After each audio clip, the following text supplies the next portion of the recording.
Итак, друзья, всем снова привет на канале Ижмота Стаубока. Сегодня хотел бы поговорить о дальнейших работах с Иж-Юнкером. Кто следит за моим каналом, тот знает, что сейчас у меня проект по восстановлению Юнкера. Вот некоторые видео про него. Видишь Юнкер? Нет, не вижу. И я не вижу. А он есть.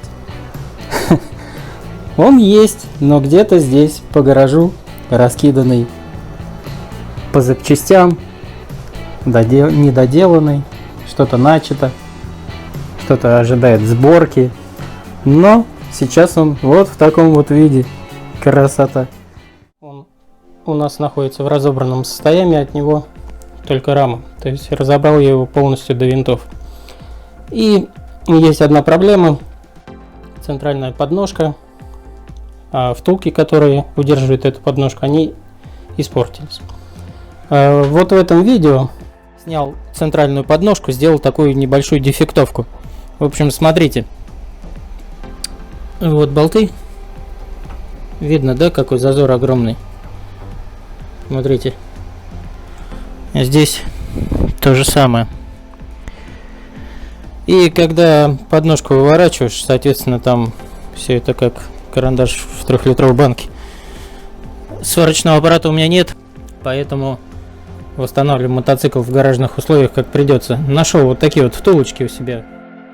Я изготавливал втулки из такого мягкого цветного материала, да, из латуни. Но они были уже готовые. Здесь внешний диаметр 18 сантиметров, внутренний 12. Мне только осталось вот эту небольшую стенку убрать отсюда. И втулки, в принципе, подходили. Но на тот момент у меня не было вот этого токарного станка. И как бы я хотел оставить это до лучших времен. Но так как появился токарный станок, мы сейчас с вами будем пытаться изготовить вот такую вот втулку. Материал я купил. Все стоит довольно дорого. Вот такой пруток. Здесь 250 длина. Цена его 300 рублей. Вот нержавейка. Будем с него точить. Купил я для токарного. Наконец-то мне привезли патрон, чтобы зажать в заднюю бабку. Вот оно. Сейчас. Обычный патрончик. И конус Морзе к нему. Второй номер. Будем точить, пробовать, что из этого выйдет. Размер вы, в принципе, видели. Резцы у меня такие же от этой же фирмы, что и токарный станок. Вот здесь подсказка сейчас. Вы видите, да, это обзор на этот токарный станок. Ну, пока все. Давайте будем пробовать точить.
Так, вот такие вот сверла взял.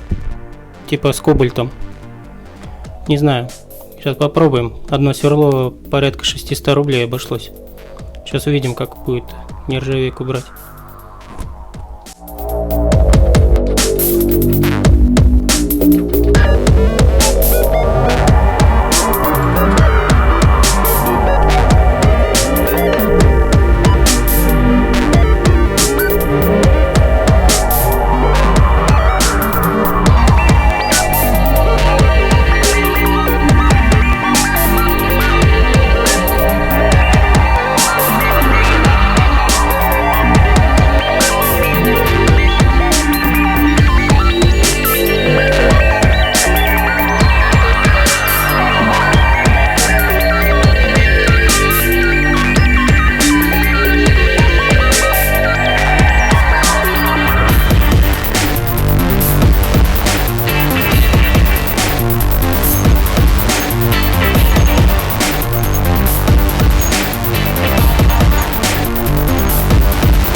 Так, друзья, следующее сверло вот такого, диаметр 7, такого исполнения, содержание вот такое, твердое, плавное тип. Начал затягивать сверло, сорвал ключ. Видите, одна из граней, сырец полный. К слову, эта штука стоила 1900 рублей. Ну ладно, поехали.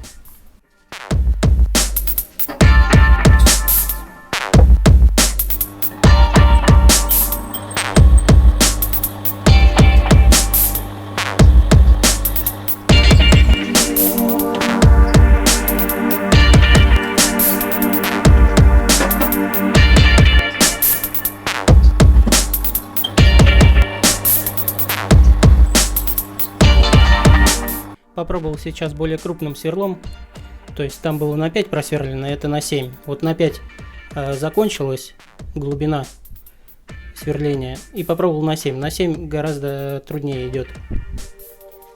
Так, ну и на 12 вот такое вот обычное сверло по цене чуть выше среднего, где-то что-то порядка 350 рублей оно обошлось. Сейчас попробуем, то есть у нас просверлено на 7, вот это 12, сейчас увидим, как будет.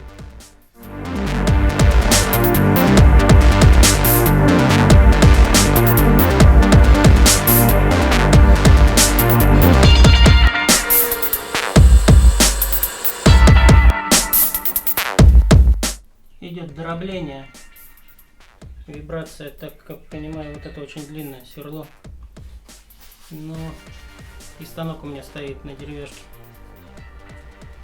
поэтому другого варианта нет, надо пробовать. Расточного резца у меня нету, которым бы я мог пройтись внутренний диаметр. Ну, будем пробовать.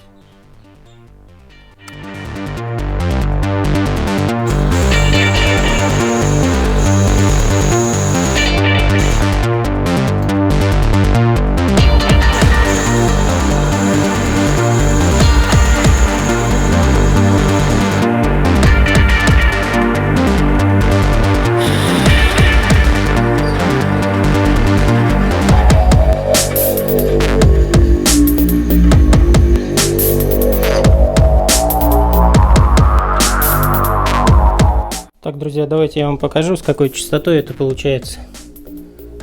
Вот, смотрите внутри.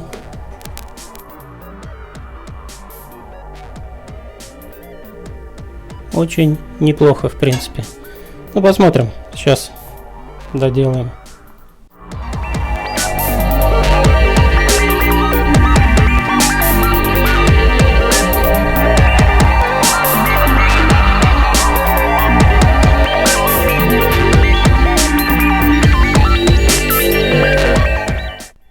Так, глубину мы сделали, почти необходимое. Там сейчас сделаем одну из втулочек и посмотрим, сколько там нужно еще будет просверлить вглубь. Хочу сказать, что вот это вот сверло на 12, когда я проходил, оно сверлит практически самостоятельно, без предварительной вот сверловки. На 7 плохо сверлило. Вот. Но у обычного сверла, вот этого, которое у нее появились на гранях сколы. Сейчас сам. Вот, видите, скольчик. Здесь и здесь. То есть сверло начало портиться, а просверлил я всего лишь 23 миллиметра вглубь. Предварительно на 7 там было уже просверлено. Ну ладно, сейчас увидим.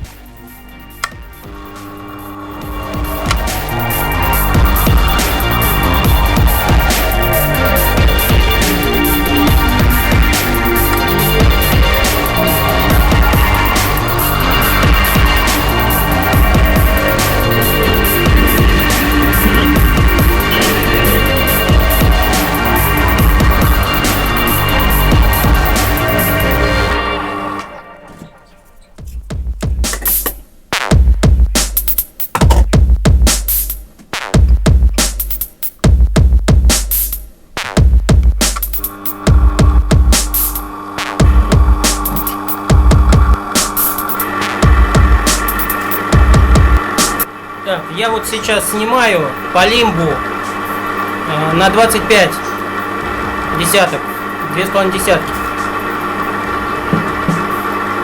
То есть на диаметр у нас получится 17,5.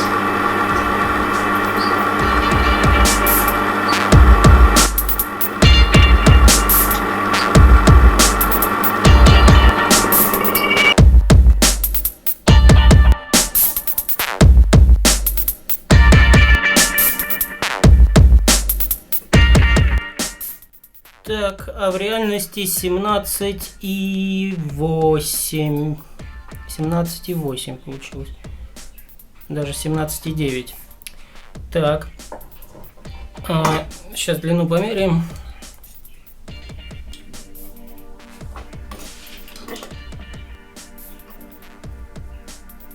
Около 25, нормально.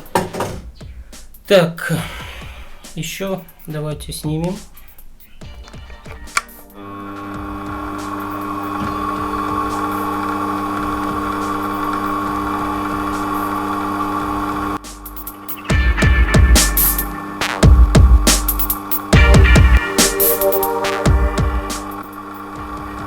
Так, вот я поставил десятку. Сейчас включу автомат.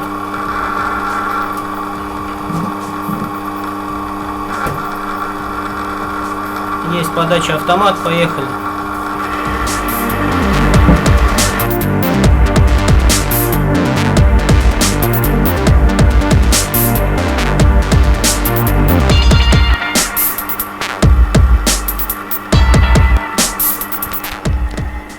Вот сейчас съем идет 1/10.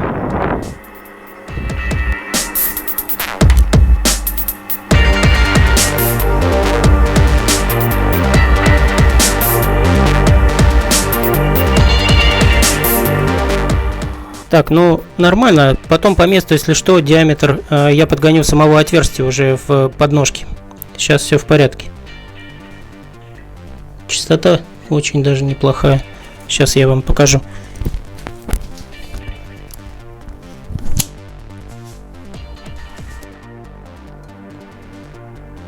Вот с такой вот частотой резец обрабатывает.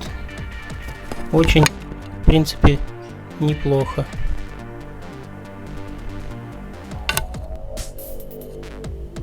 Ногтем я вот чувствую, но крайне слабо. Так, ну что, будем отрезать. Такой вот резец у меня отрезной.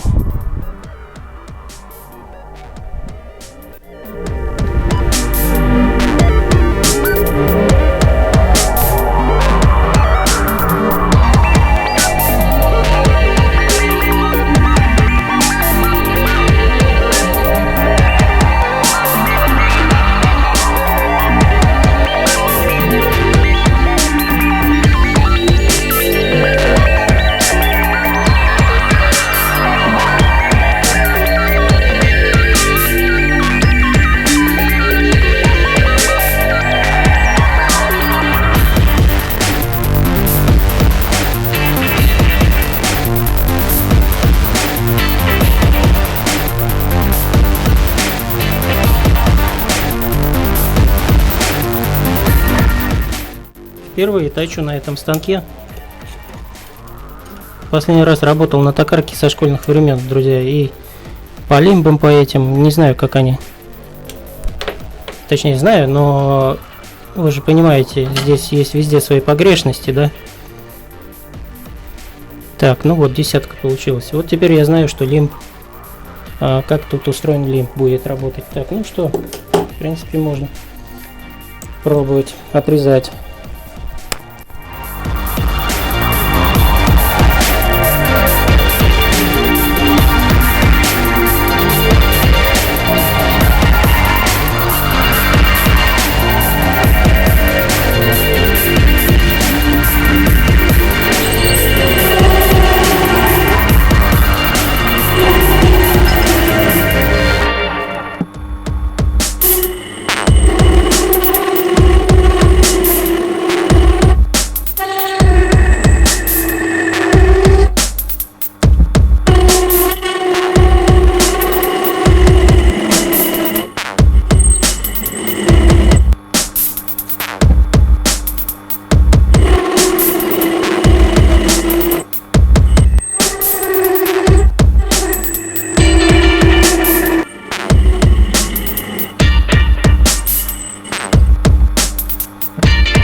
Итак, друзья, закончили мы с токаркой на сегодня. Хватит. Это для меня, можно сказать, уже маленькая победа. Я на токарнике работал последний раз в школьные годы. Это далеко за 20 лет.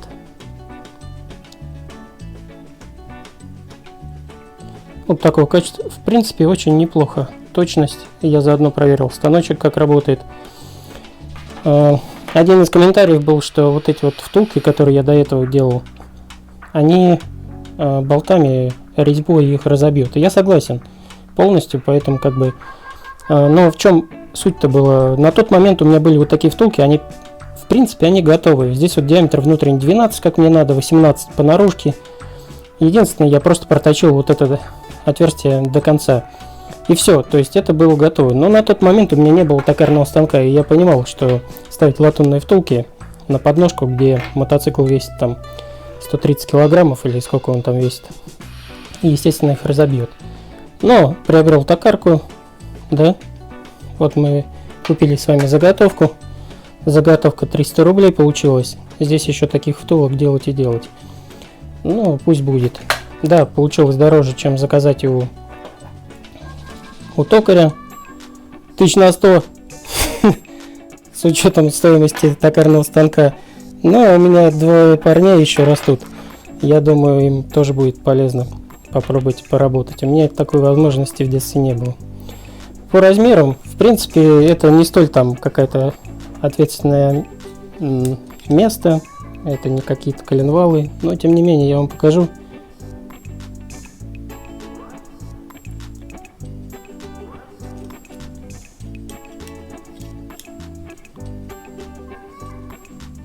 «12» видим. Но вот размер именно на юнкере родных втулок, вот этот вот ширина, 8,5.